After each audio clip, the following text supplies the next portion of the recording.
Allô?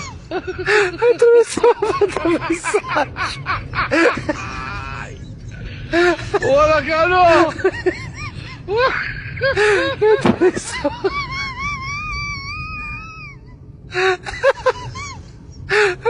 Allô?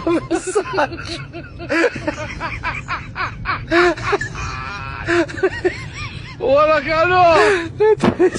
sama serviette de ku yabu nag na téye serviette am ndax marocain yi may ñu dara de ba léegi instant bi ni man est-ce que sax man du ma dem Maroc yóbbu fa samay serviette conteneuru serviette di ko fa jaay ndax ma mun cee gën bëgg naa la famille maa ngi leen di ziar ga ñu gisante ga ñu déggante.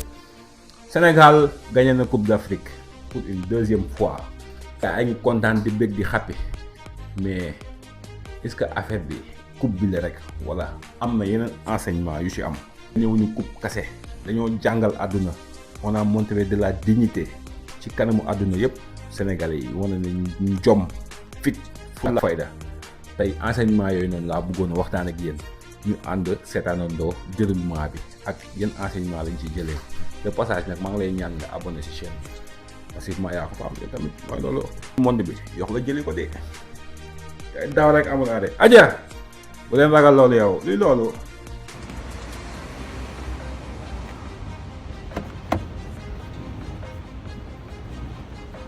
Wesh, mais il est en train de taper ma voiture, lui. Oh. Wesh, il est fou, lui. Mais qu'est-ce qu'il fait, là?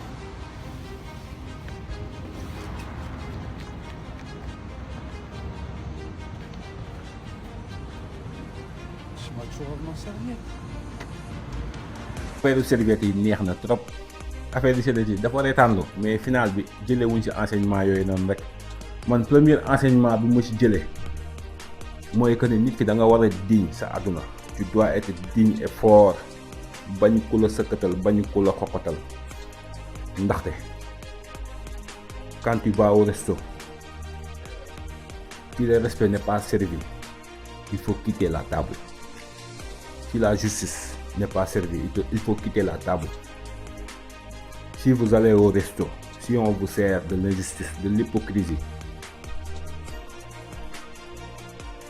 d'impunité génn leen ngeen dem seen yoon ngeen seey parce que sénégalais yi loolu la ñu def sénégalais yi ils ont été dignes bañ comme suñu maam yi nuñ daan def ñu bañ ba xëy dee parce que àdduna il y a des lobbies yi nga xam ne ñu ngi ci àdduna di diriger monde bi ñoom lu leen neex wala lu leen saf rek moom la ñuy dogal te nag nit nag il ne faut pas se plier à tout keroog Pape Thiaw def na acte bu héroïque ñu bëri ñu ngi koy fustiger ñu bëri ñu ngi koy ñaalu man personnellement bokkoon naa ci ñi nga xam ni man dama ànd ci loolu effectivement dama ciy ànd. Quand on vous sert de l'injustice et du manque de respect il faut quitter la table man maa ko wax waaw. Et puis looloo fi am te affaire bi mi ngi tàmbalee depuis bi Sénégalais yi qualifié au final Marocains yi indi beneen xar kanam Marocains yi indi beneen face de un joxuñu ñu sécurité bu tey bi ñu demee Rabat ñu bàyyi Lions yi sur une foule devant une foule immense ñu jox ñu 5 policiers seulement.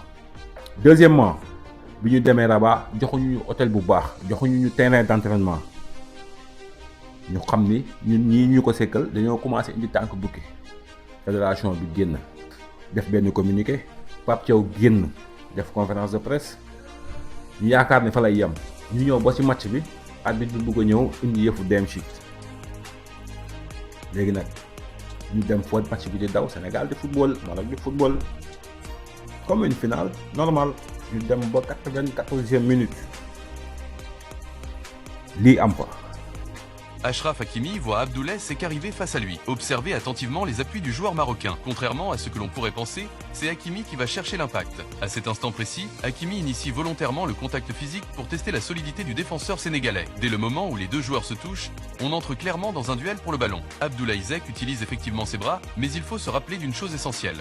On est dans un duel que Hakimi était prêt à assumer. Sa concentration était entièrement portée sur le joueur sénégalais depuis le début du corner. D'ailleurs, il ne regarde le ballon à aucun moment. Pourtant, malgré l'intensité de ce duel, l'arbitre a finalement annulé le but sénégalais en jugeant ce contact illicite. C'est là que réside tout le paradoxe. Si la VAR était intervenue avec plus de rigueur pour analyser l'intention réelle de Hakimi, qui ignore totalement le ballon pour se focaliser uniquement sur son adversaire, l'arbitre aurait sans doute conclu que ce choc n'était pas une faute, mais la conséquence logique d'un duel physique provoqué par le joueur du PSG lui-même. Et moi, je vous dis, hein, moi, en tant que Sénégalais, bon, je ne vous parle pas en tant que Sénégalais, mais je vous parle en tant qu'amateur de foot. Lini, fenen, foko dem. Tiré ko fa. Li but lay doon, but la wara doon, parce que but lay doon. Li c'est un but normal.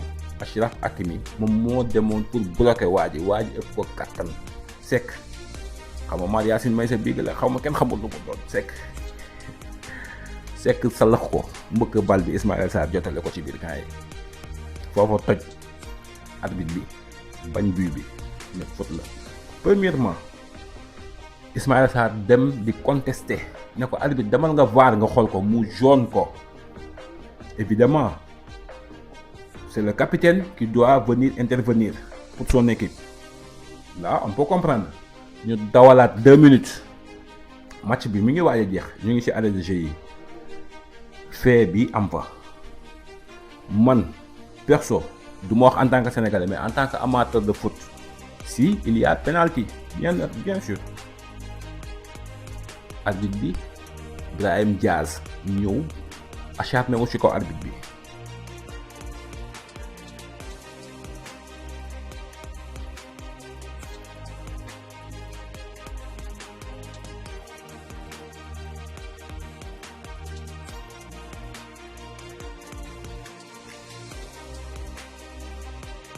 De passage YouTube dafa supprimer sama chaîne Napchat officiel YouTube dafa ko supprimer woon une chaîne de plus de 32 000 abonnés dañ koy sant yàlla ndax moo ñu ko joxoon. Maintenant on a créé une nouvelle chaîne bi ñu créé mi ngi tudd aussi tamit Napchat officiel parce que on l'a reconduit. maa ngi ñaan ñëpp abonné massivement di partager vidéo yi ndax yéen a ko fa am la famille c'est la famille.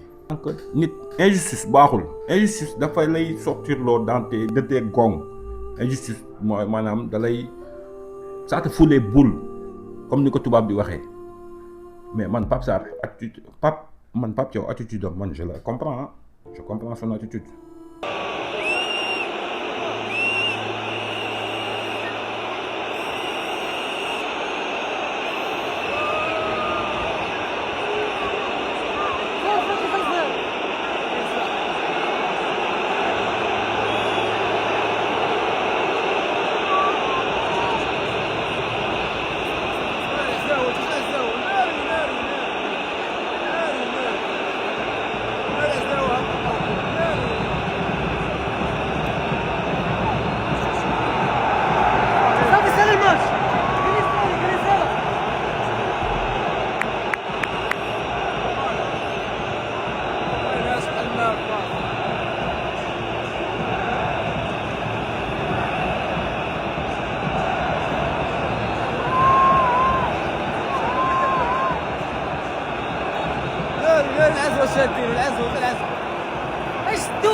Et puis joueurs yu bëri loolu moo nekkoon seen attitude parce que bi mu leen wooyee rek nekk ñu fa di kii quelques-uns ñoo fa desoon xaw ma 4 personnes lañ mu ne leen nañ dem waaw loolu moom mooy yëfu got mooy yëfu garmi même bu fekkee dañ lay rey booy dee si àll na la gay ne rey. lan la nit wala mun a jàngee foofu que ni nit tey même buñ la leen rey na nga taxaw di posté même buñ lay rey sa dignité bul nangu ko bafouer parce que am yii yëpp lu am si sëy bi rek nuyoo woon na ci ngoro bi naar yi commencé woon nañ seen affaire yu bases yi nii parce que naar moo saay-saay naar dafa saay-saay de nature léegi bi gars yi bañee may ñëw ak yéen nag si deuxième point bi nga xam ni moo mat a jàng si histoire bi fi jot a am si kan bi bu leen jàpp kan bi rek jàpp leen li ci biir kan bi ak lan moo fi jot a am damay ñëw ci yàlla suñu borom foofu déjà nit man kan bi jàng naa si am kilifa parce que Sadio Mané bi yëf yi amee parce que mooy loolu ku tedd ki da daan wax naan boo meree àndal ak sa xel bu yëf yi amee ba yëf yi jaxasoo ba salfaañoo dafa dem ci les sages dafa dem ci Claude Leroy ci benn El Hadj Diouf ci benn Mamadou Niang pour demander leen leur avis. Par le jeu, il demande à tout le monde de revenir. Ça, c'est un geste formidable de Sadio Mané. C'est très très fort. Quel homme! Oublions le joueur pour une seconde. Prenons l'homme en considération, tout ce qu'il fait déjà. D'accepter et de dire que ça ne sert à rien.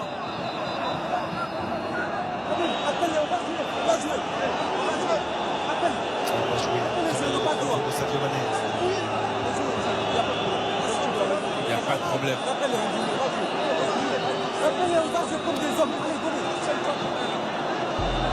parce que ñoo ko jiitu ku la jiitu si néeg bu la ndam moo lay wax fi ngay toog ku baax ñooñu xamal ko ne ko demal quand il faut gagner dans la dignité mais quand il faut perdre aussi tamit il faut perdre dans la dignité. yàlla yónneewul de dafa ñëwal boppam loolu nag mooy waxte ni tey final bi Brahim Diaz jël penalty bi et voulant nous humilier les Sénégalais ak arrogance bi mu àndal ak yi mu def yëpp ci CAN bi ñun ñëpp ñu teg suñu bët Brahim Diaz da lay duut sax reetaan bàyyi mooy loolu dem di jaay arrogance dëgg la mun na football c'est un fin technicien on n'en disconvient même pas mais quand même dans la vie il faut être humble dans la vie yàlla bi mu ñëwalee boppam loolu moo ñuy jàngal ci àdduna que ni bu ñu génnee même cadre football bi que ni nit da nga war a lépp lu am doy loolu yàlla suñu borom yàlla kase moo fi nekk leneen nekk fii yàlla suñu borom kase moo fi nekk leneen nekk fii yàlla tey si sa moment yu gën a xat sa àdduna dëgg la ay nit mën nañ la fa fekk même ñooñu yàlla leen yabal mais yàlla moo lay ñëw di la bu la yàlla xetaliwul doomu aadama du la xetali loo bàyyi ak yàlla fajal ko boppam waaye yi ñëw ne dañuy jéem a humilier teg palenka bi ne day jéem a kii penalty bi naan da koy palenka xoolal ko fu mu mujjee.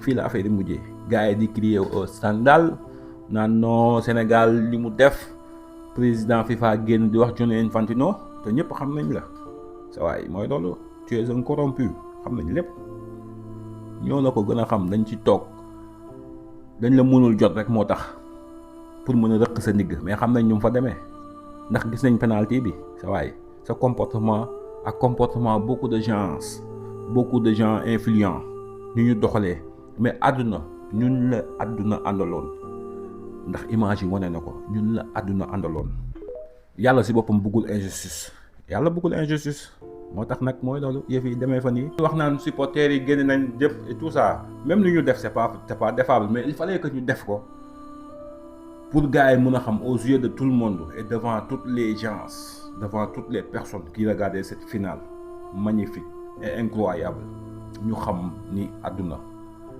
ñun duñ ñu nangoo bàyyi noonu supporters yi wàcc nañ di jàppante ak maanaam kii donte ne loolu ce n'est pas normal mais il le fallait génn bi il le fallait raag bi bañ bi il le fallait et pourtant marocains yi ñoo fi liggéey lii. Mais qu'est-ce que le Marocain a piqué les serviettes des joueurs à tout moment comme ça? Regardez là, on a Hakimi qui va éloigner la serviette du joueur sénégalais et on a un autre qui va aller récupérer. C'est pas fini. Il y a 3 ou 4 scènes, les gars, restez jusqu'à la fin.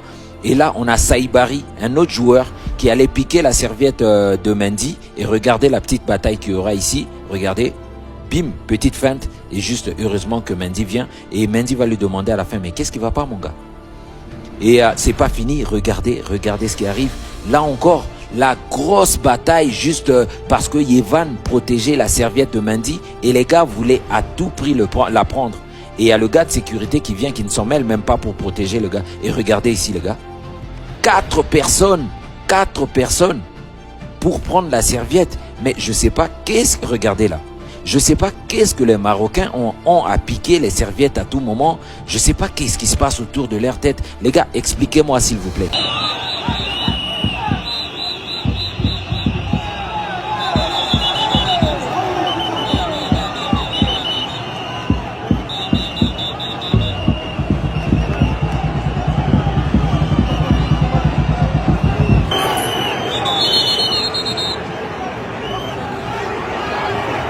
ñoo ñëw di jël serviettes yi si match Nigeria bi lañ commencé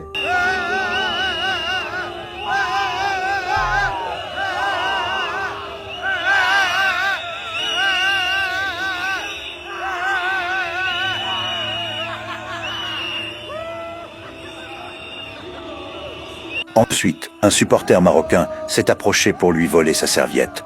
Le gardien du Nigeria est alors allé en prendre une autre pour remplacer celle qui avait été volée. Mais les supporters marocains lui ont également volé cette nouvelle serviette.